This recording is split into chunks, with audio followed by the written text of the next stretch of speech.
শিক্ষা ও স্বাস্থ্য খাতে ইনভেস্টমেন্ট ছাড়া আপনি একটি দেশকে এগিয়ে নিতে পারবেন না। সুস্থ, সবল ও মেধাবীরাই এ দেশকে এগিয়ে নিবে বলে মন্তব্য করেছেন বিএনপির স্থায়ী কমিটির সদস্য আমির খুসরো মাহমুদ চৌধুরী। তিনি বলেন, আমরা সঠিক জায়গায় ইনভেস্টমেন্ট করিনি, আমরা ইনভেস্ট করেছি পদ্মা সেতু ও টানেলে। সকালে চট্টগ্রাম ভেটেরিনারি বিশ্ববিদ্যালয়ের অডিটোরিয়ামে অনুষ্ঠিত নবীনবরণ অনুষ্ঠানে প্রধান অতিথির বক্তব্যে তিনি এসব কথা বলেন। বিএনপির স্থায়ী কমিটির এই সদস্য বলেন, খাদ্য নিরাপত্তায় বাংলাদেশ এখন অনেক ভালো অবস্থানে রয়েছে। এখানে কম জায়গার মধ্যে বেশি খাদ্য উৎপাদন আমাদের করতে হয়, সেগুলোকে বৈরী আবহাওয়া থেকে রক্ষা করতে হয়।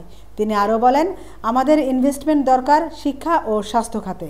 এই দুই খাতে ইনভেস্টমেন্ট ছাড়া দক্ষ মানব সম্পদ তৈরি সম্ভব নয়। আমেনা ইসলাম, নিউজ ডেস্ক, আজকের সংবাদ।